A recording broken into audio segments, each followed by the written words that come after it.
Welcome to my mini blog. ನಿನ್ನೆ ಕಡೆ ಇವತ್ತು ನಿಮ್ಮ ಜೊತೆ ಮನೆಯಿಂದ ಹೊರಟು ಶಾಪ್ ಕಡೆ ಬಂದ್ವಿ. ಸೊ ನಮ್ಮ ಶಾಪ್ ಲೊಕೇಟ್ ಆಗಿರೋದು ತಿಮ್ಮೂರ್ತಿ ಥಿಯೇಟರ್ ಇಲ್ಲ, ಹೀಗೆ ಮುಂದೆ ಪಾಸ್ ಆಗಬೇಕು. ಮೇನ್ ರೋಡಲ್ಲೇ ಲೊಕೇಟ್ ಆಗಿರೋದು. ಮುಂದೆ ಅಂದರೆ ಅಕ್ಕಪಕ್ಕ ಅದ್ರ ಆಪೋಸಿಟ್ ಹೋಗ್ಬೇಡಿ. ಸೊ ಏಷ್ಯನ್ ಪೇಂಟ್ ಬಿಲ್ಡಿಂಗ್ ಬರುತ್ತೆ, ಅದರ ನೆಕ್ಸ್ಟ್ ಬಿಲ್ಡಿಂಗೇ ನಮ್ಮದಾಗಿರುತ್ತೆ. ಅಂಡರ್ಗ್ರೌಂಡಲ್ಲಿ ಬಸವೇಶ್ವರ ಕ್ಲಾಸ್ ಅಂತ ಲೊಕೇಟ್ ಆಗಿದೆ. ಸೊ ಶಾಪ್ ಕಡೆ ಬಂದು ಹಾಗೆ ಶಾಪ್ನ ಓಪನ್ ಮಾಡಿ ಆಲ್ರೆಡಿ ಟೈಮೇ ಆಗಿತ್ತು. ಶಾಪ್ ಓಪನ್ ಮಾಡಿ ಒಳಗಡೆ ಹೋಗಬೇಕು. ಶಾಪ್ ವ್ಯವಸ್ಥೆ ಇವತ್ತು ಈ ಥರ ಇತ್ತು,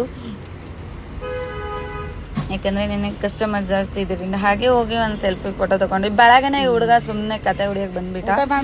ಸೊ ಅದಾದಮೇಲೆ ಅವ್ನ ಶಾಪ್ ಒಳಗಡೆ ಹೋದ.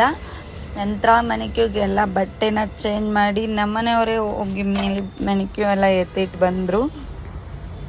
ಸೊ ನಾನು ಶುಕ್ರವಾರದಿಂದ ಕೆಲಸ ಜಾಸ್ತಿ ಇತ್ತು. ಸೊ ಹಾಗೆ ಕೆಲಸ ಮಾಡಿಕೊಂಡು ಸ್ವಲ್ಪ ಕ್ಲೀನಿಂಗ್ ಪ್ರೋಸೆಸ್ ಇತ್ತು. ಸೊ ಅದನ್ನ ಮುಗಿಸ್ಕೊಂಡೆ.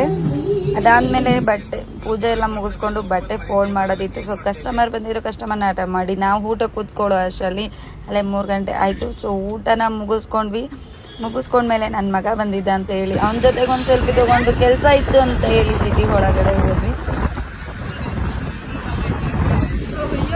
ಹಿಂಗೆ ಪುಟ್ಪೊಳಗೆ ಏನಾರು ಮಾತಾಡ್ತಿರುತ್ತೆ. ಅದಾದಮೇಲೆ ನಮ್ಮ ಪಾಪುಗೆ ಪಾನಿಪುರಿ ಕೊಡ್ಸಕ್ಕಂತ ಹೇಳಿ ಹೋಗಿ ಪಾನಿಪುರಿನ ತಿನ್ಕೊಂಡು. ಸೊ ನನ್ನ ಮಗಳು ಯಾವಾಗ ಎಕ್ಸಾಮ್ ಬರೆಯೋಂಗಾದ್ಲು ಅಂತ ಗೊತ್ತೇ ಆಗಲಿಲ್ಲ. ಸೊ ಅದಕ್ಕೆ ಪ್ಲೇಹುಡ್ ತೊಗೊಂಡು ಅದಾದಮೇಲೆ ಬೇಕ್ರಿ ಹತ್ರ ಹೋಗಿ ಸ್ವಲ್ಪ ಥಿಂಗ್ಸ್ ತೊಗೊಂಡು ಬಂದು ಪೂಜೆ ಮುಗಿಸಿ ಕೂತ್ಕೊಂಡು.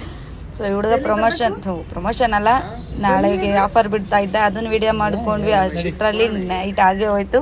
ಸೊ ಮನೆ ಕಡೆ ಹೊರಟು ಶಾಪ್ ಕ್ಲೋಸ್ ಮಾಡ್ಕೊಂಡು. ಇಲ್ಲ ಇಷ್ಟ ಆದರೆ ಲೈಕ್ ಮಾಡಿ, ಶೇರ್ ಮಾಡಿ, ಹಾಗೆ ಸಪೋರ್ಟ್ ಮಾಡಿ, ಫಾಲೋ ಮಾಡೋದನ್ನ ಮರಿಬೇಡಿ. Thank you.